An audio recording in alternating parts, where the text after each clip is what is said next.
没想到啊，周末居然是一个下雨天，而且下到我连长袖都穿上了。哎呀，这是黄总在叫，太吵了。但是下雨的时候，这些鱼还是特别活跃的。它们每天都守在这里，吃这个十姐妹撒的饲料。本来今天我还想带豆芽出去游泳的，算了吧，下雨。哎，还是筑笼子吧。就是这雨下的，你们猜一下二驴在里面吗？哎呀，这二货的头已经冒出来了，去看一下。这发型真丑，我看罐子里进水了吗？哎呦，还是干的。快上车，没时间解释了。哼，还上车啊？喊救命！救命啊！救命啊！来，上来。啊，还是罐子里好。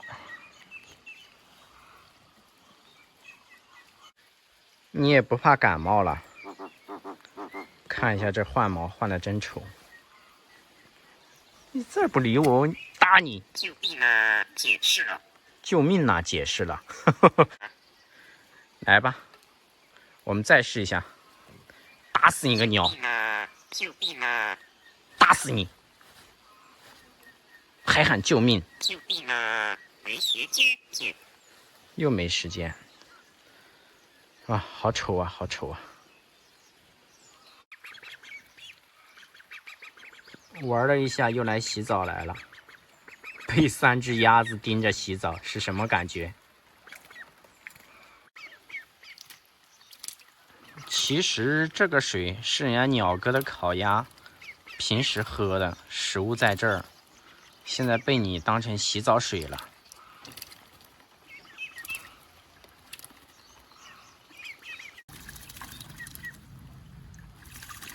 看看这烤鸭有多慌，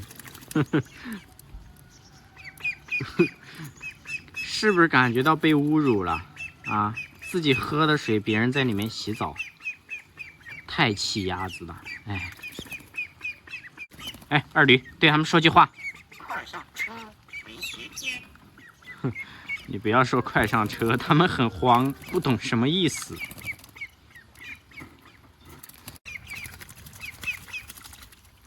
八哥游泳。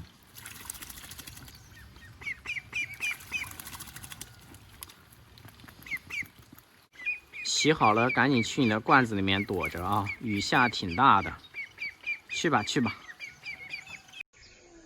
今天某平台一同城的鸟友联系到我，送了我一只淋巴哥，它驯服不了。这一只太野了，你们看一下啊，一伸手它就特别怕。正好这一只拿过来出教程给大家看。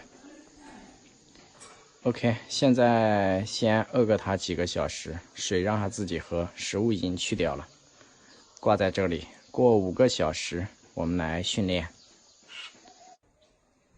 现在已经饿了它4、5个小时了，看一下啊，拿个虫子。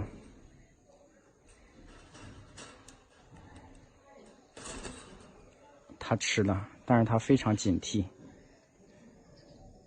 好，这就是一个好的开始。每次给它喂之前吹一下口哨，或者你给它取个名字都可以，然后再喂，让它形成条件反射。来，过来。怕得要命它。来，啊，不敢吃。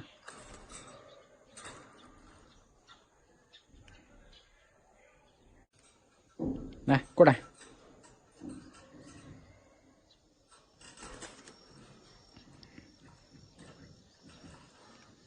这个训练第一步估计要好几天，还要花时间。可以看得出来，它胆量特别小，警惕性特别高。之前的主人驯服不了，老是抓它吓唬它，它现在被这个人已经有一种心理阴影了，非常害怕。昨天第一天训练没有什么效果，然后后来就给他上了点食物让他吃，免得拖得太瘦了饿死了。今天又控食了一下，现在稍微好一点，但是还是很怕人。来，过来。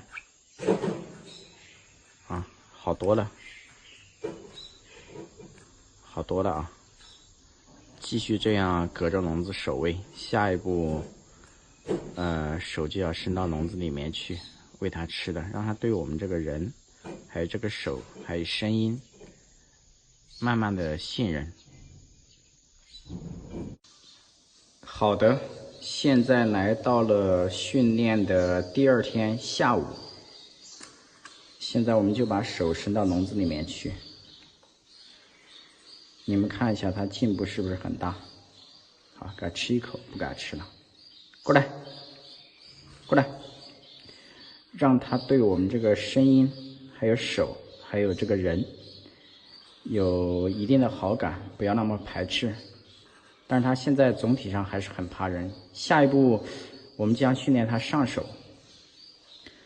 我们在训练的时候一定要切记啊，这种前期受到严重惊吓的鸟，一定不能抓它。我们的每一个动作都要温柔，要慢，以免让它认为我们要去伤害它。切记不能抓它，不能吓它，不能打它，温柔一点。控食的话一定要把握个度，不能把它给拖得太瘦或者饿死了。你们可以看一下它的鼻子，撞得稀巴烂的，它很怕人。这个鸟可能要花很多的时间，因为它之前心里给它造成的阴影不是一般的小啊。我只是给你们出一个教程，后续会陆续更新。当然，后续这只鸟可能会送人。比如说，现在我们伸手试一下它能不能上手。好，一定要慢一点。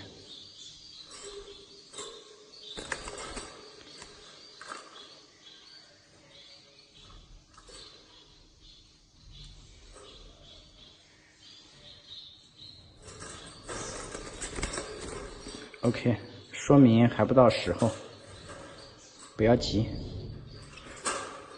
暂时就训练这2步，隔着笼子守卫，然后伸到笼里守卫。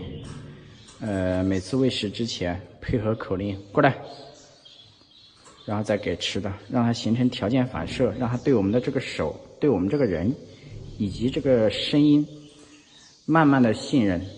下一步我们就要开始训练它上手了，然后就是出笼训练，一步步慢慢来吧。OK。